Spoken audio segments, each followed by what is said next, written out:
Salut les entraîneurs, voilà un extrait d'une session coaching de coach, un moment chaque mois pendant lequel vous me partagez vos challenges et je vous propose mes solutions. J'ai vraiment envie de vous aider à entraîner l'humain derrière la machine chez vos athlètes, alors encouragez-moi à faire du contenu de super qualité en vous abonnant en cliquant sur la petite cloche.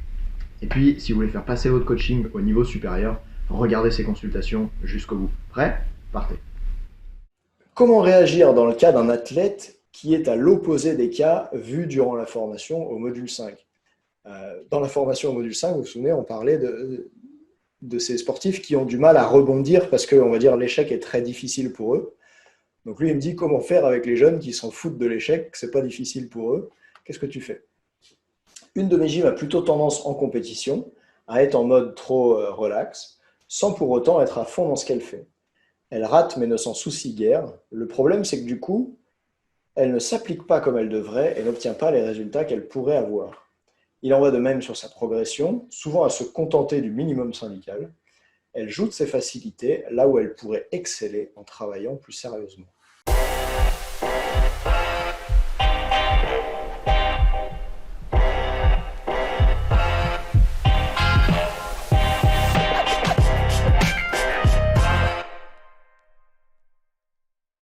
Peut-être qu'on ferait mieux de poser une meilleure question que tiens, comment faire pour qu'elle s'applique comme elle devrait. La question d'au-dessus, tu vois, c'est peut-être tiens, mais qu'est-ce qui va faire qu'elle aurait envie de s'appliquer? Que je ne sois pas le pompier du truc, que je n'ai pas à la pousser pour qu'elle fasse des efforts.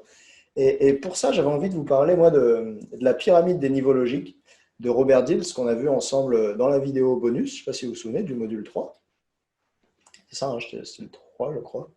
Ouais, sur les objectifs. Donc, il y a la pyramide qui est ici, que je vous fais un petit peu dérouler. Et ce que je vais vous apprendre à faire maintenant, on va apprendre ensemble, quand on a un problème, au lieu de résoudre le problème au niveau de la pyramide auquel il existe, on va aller résoudre le problème au niveau supérieur. C'est un truc qu'on utilise beaucoup en coaching mental. Donc, hop, regarde, je reviens ici. Là, le problème, il se situe dans le comportement. Ok? C'est-à-dire qu'elle ne se comporte pas comme il souhaite, mais est-ce qu'il se situe vraiment dans le comportement ou pas? Je pense qu'il se situe entre le comportement et les capacités, puisque Arthur, il a l'air de dire qu'elle a les capacités pour faire. Je vous donne un exemple. Qu'est-ce qui pourrait faire qu'on dit, tiens, bah là, cette personne, elle est au stade du comportement? Admettons, tu es en snowboard et tu lui demandes d'aller sauter sur tel saut.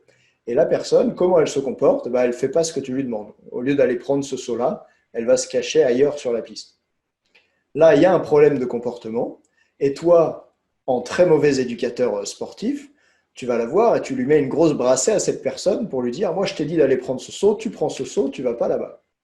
Ça, c'est la version de l'éducateur sportif qui ne connaît pas les niveaux logiques de Dilt. L'éducateur sportif qui connaît les niveaux logiques de Dilt, il réfléchit, il se dit, ok, tiens, si elle n'a pas le bon comportement, c'est qu'il y a un problème au niveau supérieur. Le niveau supérieur, c'est quoi? C'est les capacités. Peut-être que la personne, elle n'a pas les capacités pour aller faire ce saut, ou alors elle n'est pas consciente qu'elle a les capacités pour le faire. Et du coup, au lieu d'être sur fais ce que je te demande, on est sur quelque chose de très différent, qui est convaincre la personne qu'elle a les capacités, les ressources, les compétences pour pouvoir le faire. Et du coup, bah, peut-être qu'il va falloir que j'aille sur une autre piste pour lui faire faire quelque chose de très similaire et qu'elle se rende compte qu'elle sait faire, cette personne, etc.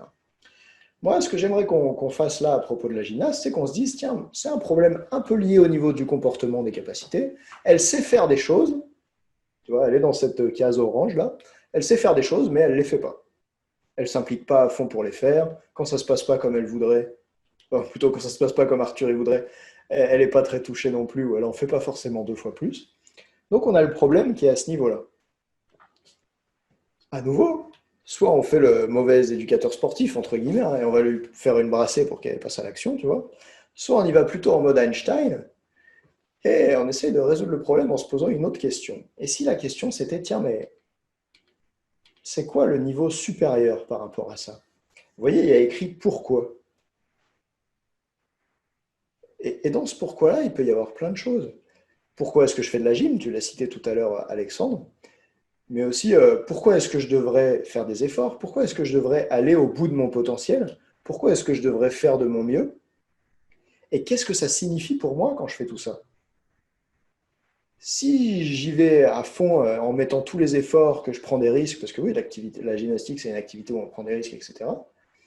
Si je fais tout ça, qu'est-ce que ça va dire de moi, de mes valeurs, de mes croyances? Et d'ailleurs, si... Parce qu'en fait, il y a un truc qui s'appelle les stratégies d'auto-handicap, qu'on n'a encore pas trop vu ensemble. Il y a quelque chose qu'il faut savoir, c'est que si pour la personne, c'est très important de préserver son estime de soi, alors il est possible que cette personne-là fasse en sorte de ne jamais se donner à fond, puisque si elle se donne à fond et qu'elle n'obtient pas le résultat qu'elle souhaite, forcément, ça veut dire qu'elle ne vaut rien. Alors que si elle met en place 10% d'efforts et n'obtient pas le résultat qu'elle souhaite, ça ne veut rien dire, puisque c'est seulement une version diminuée d'elle-même qui a agi. Vous comprenez?